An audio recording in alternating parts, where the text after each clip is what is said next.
Hello. What was your hometown like? Did you grow up in a small town or a big city? Today, I will give you a brief history on my hometown, Florence, South Carolina. It's a small town, so there's not much to tell, but I will give you a background on it. I will speak first on the first inhabitants.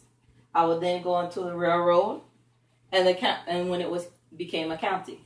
I will then let you know when the major interstates came. The first inhabitants were the Pee Dee Indians until the colonial period. The Pee Dee Indians were the first to arrive. Per FlorenceCounty.org, in 1730, the royal governor ordered 11 townships to be created. Each was made of 20,000 acres. Settlement in Florence County in the beginning was so slow that the government ordered bounties for people to come in and settle counties there. Men, women, and children were given free 50 acres of land if they would settle, build homes, and start to grow farmland. During the colonial period, rivers were used for transportation. Since there was no buggies and carts and animals at this time, they used the river to get back and forth. At this time, the area was so isolated, there wasn't much that anyone could do. The area was then, when I say it was isolated from the church and the state as well, meaning there was a lot of crime. There was no schools and there was no education requirements, meaning people didn't know their ABCs, their 1, 2, 3s. They didn't know much of anything. Lumber at this time was an important part of product. They would cut down the trees and use it to make the homes. They would also sell it for product. The way to get the lumber sold and as barter and make money was the river. They would use the river to send it up the coast to be traded.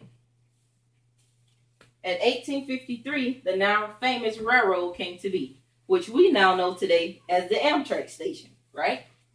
Per FlorenceCounty.org, it was originally developed as a railroad terminal at the junction of 3 major rail lines, the Wilmington and Manchester, the Northeastern, and the Sherrill and Darlington. We just know Darlington and Sherrill today as little towns. We don't know them as major little railroad stations like they used to be back in the day. Back then, they were. The name for the crossing site then became Florence, in honor of Florence Harley. Florence Harley was the daughter of President of Wilmington and Manchester, Mr. W.W. Harley. He was the guy he was what we would call today a CEO of the company. When Wilmington and Manchester lines purchased the 5 acres, they put up a small little depot, which made its official start and gave Florence its official name. That's what we now Florence know.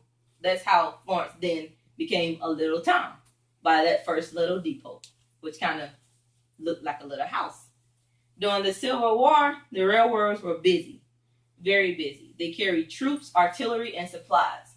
They helped out troops to get from here to there. They carried wounded troops. They carried ammunition, what we call ammo these days. They carried guns, weapons, horses, food, anything that could help the troops out. That's what they used the rail lines for. Because then they didn't have cars. Carts and buggies weren't used then. The railroad was the fastest way to get things from A to B during the Civil War and World War I and II. In 1860, the first map was created of Florence. In 1888, the new county of Florence was created. And 2 years later, it was charted or legalized. So you have 1888 when it became a county. And then in 1890, it became the city of Florence. So you have a seal for it becoming a city, and then you have a charter seal. In the 1920s and the 1930s, Florence developed public school and libraries.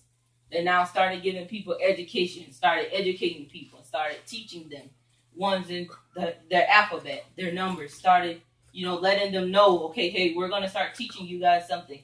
We're going to make this town more famous. We're going to start bringing in new stuff. The town then began to expand westward, about 10,000 acres. And in the 1940s, Florence was the largest rail station in South Carolina, with 14 passenger trains and 48 freight trains passing through it daily, meaning Florence was huge. Florence was starting to boom.